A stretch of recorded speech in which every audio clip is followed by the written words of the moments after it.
संविधान बदलना भाजपा और आरएसएस की पुरानी मंशा रही है।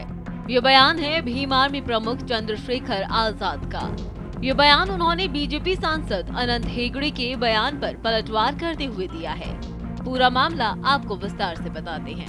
दरअसल बीजेपी सांसद अनंत कुमार हेगड़े ने रविवार को कहा कि प्रस्तावना में धर्मनिरपेक्ष शब्द को हटाने के लिए बीजेपी संविधान में संशोधन करेगी। उन्होंने लोगों से लोकसभा में बीजेपी को 2/3 बहुमत देने का आह्वान किया ताकि देश के संविधान में संशोधन किया जा सके। हेगड़े ने 6 साल पहले भी इसी तरह का बयान दिया था। हेगड़े के हालिया बयान पर चंद्रशेखर आजाद ने सोशल मीडिया साइट एक्स पर लिखा, संविधान बदलना भाजपा और आरएसएस की पुरानी मंशा रही है।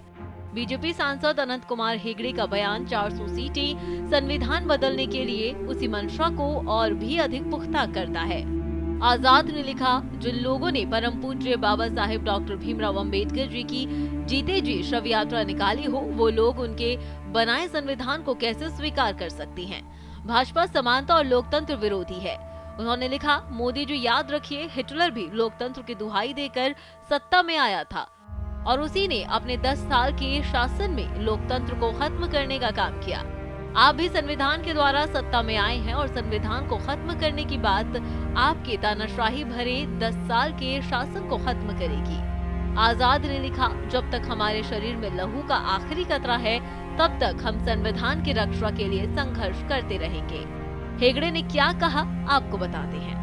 कर्नाटक से 6 बार के लोकसभा सदस्य अनंत हेगड़े ने कहा, अगर संविधान में संशोधन करना है, कांग्रेस ने संविधान में अनावश्यक चीजों को जबरदस्ती भरकर विशेष रूप से ऐसे कानून लाकर जिनका उद्देश्य हिंदू समाज को दबाना था, संविधान को मूल रूप से विकृत कर दिया है। यदि ये सब बदलना है तो ये इस वर्तमान बहुमत के साथ संभव नहीं है। उन्होंने कहा, अगर हम सोचते हैं कि ये किया जा सकता है क्योंकि लोकसभा में कांग्रेस नहीं है और प्रधानमंत्री नरेंद्र मोदी के पास लोकसभा में 2/3 बहुमत है और चुप रहें, तो ये संभव नहीं है।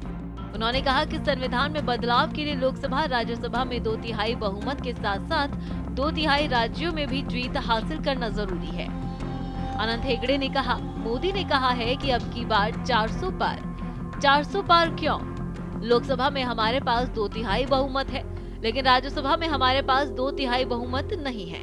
हमारे पास कम बहुमत है। राज्य सरकारों में हमारे पास पर्याप्त बहुमत नहीं है। उन्होंने कहा कि आगामी लोकसभा चुनाव में राजग को 400 सीट मिलने से इसी तरह का बहुमत राज्यसभा में भी हासिल करने में मदद मिलेगी।